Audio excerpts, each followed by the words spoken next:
All right, so we will move on to number 98 comes in with Rick Martel. The model Rick Martel comes in with 50 points, and he was on myself. He was on my list, and he was on Mongoose's list. So he came in at 84 on my list, and he came in at 68 on Mongoose's list. So look at Mongoose giving him the high rating. I'm ashamed of myself because he's one of my probably top 10 favorite guys. And when I because this is what has been really challenging about this too, is that you got your favorites, right? You got people that you're rooting for people to get in, right? And but it's so hard to just be so objective about it.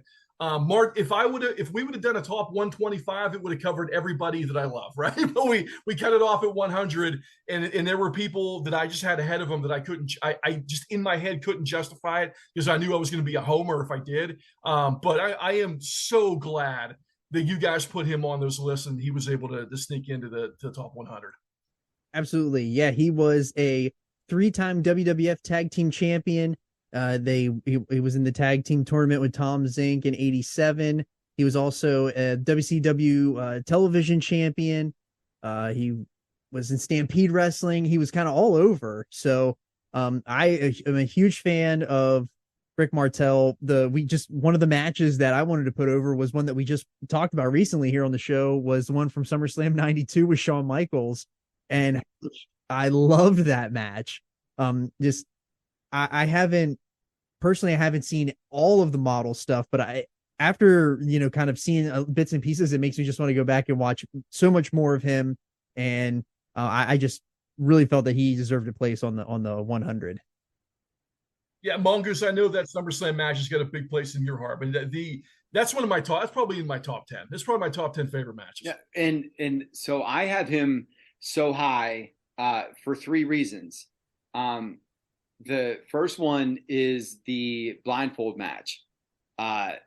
Dude, it's not a good match, but it's an iconic match, right?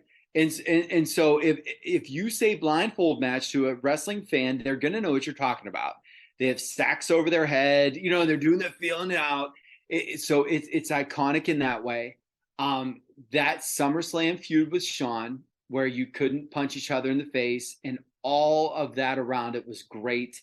And the other reason, well, you know what, four reasons, because these three are WWF ones. The third one is that Tatanka feud, dude, where he sprayed arrogance at Tatanka's face and he started wearing the feathers around with his little, beret, was so great because that was in the midst of the Tatanka undefeated run.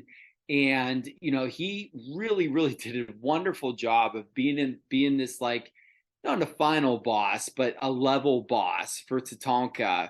And so when he got his comeuppance, it was great. And he made my top almost third because of the WCW run. Look, man, everybody thought he was done, and he was very, very good when he came back. Dude, that guy was in the late 90s. Was fantastic into the late 90s. He was still one of the best workers in the world at that point. Yep. And so I would have been remiss in not putting him on there because when I think of wrestling, I think of those guys. And again, I gave my thing before that he wasn't top tier to me, but he was up there for the second tier, whenever I look at the tier 2 guys. And so the fact that he made it is all that I cared about. And so bless the child, Rick, you did it. I would say the WWE Hall of Fame is overdue for him.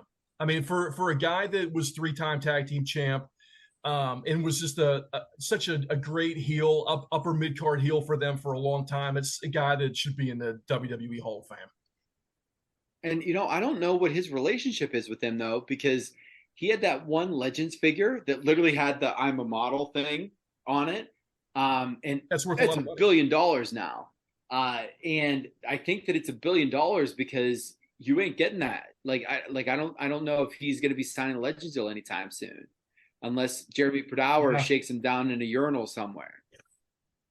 So speaking of that WCW run that you mentioned, I mean, he did win the TV title at one point. He was WCW TV champion. Yes. And I did not have this match written down, but I remember him having a really good match with Booker T in the late 90s.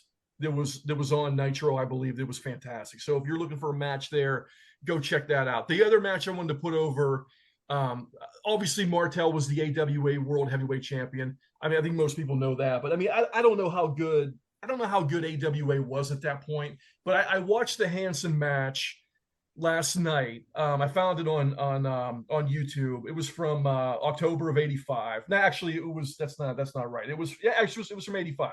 It was from 1985. It was AWA Super Clash. They had it in an outdoor stadium, kind of the first first like stadium stampede. Dude, that match is 5 minutes long. Him and Hansen are in the crowd. They're in the dugout. They're killing each other. It's plywood all over the ground. I mean, it's it's a mess. But Martel, fantastic worker, man. I mean, an unsung hero of pro wrestling for the last 25 years. I mean, actually more than that, probably 40 years at this point. But I mean, that shows you how old I am. I don't even know what year it is. I still think it's 2010. But it's awesome. What a great worker that guy was, heel and face, for sure. No, the last thing I needed to say, because I got to my big feuds, and that one with Tatanka was the huge one because of those feathers hanging off his thing. But when I was a Ute, I got in a lot of trouble because the Boston Crab was a move that I was able to do to my 6-year-old sister whenever I was 8 or 9 years old. And so when well, yeah, right. And whenever I'd sit back on that thing, man, yep. I got hit with the slipper a couple of times. I would say that she deserved it then and probably deserves it now. Exactly, dude. Exactly, and I couldn't believe how easy it was once I was able to apply it. The sharpshooter took me a minute to figure out. The figure 4 was even tougher, but I'll tell you what, I won't name him just in case he's not a fan, but a former homie. He was we were at the brother Abe's house as children. And I think we just went to a live concert, like All Over You, All Over Me live, you know what I'm talking about, from York. And we came home and we spent the night at his house. And before we went to school the next morning, I slapped the figure 4 on this kid and he screamed bloody murder, man. I put it on him tight.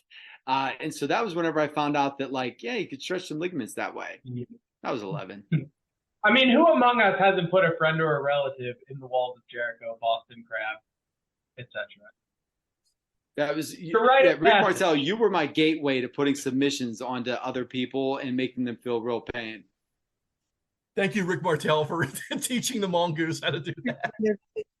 Yeah, thank you, Martel, for doing it.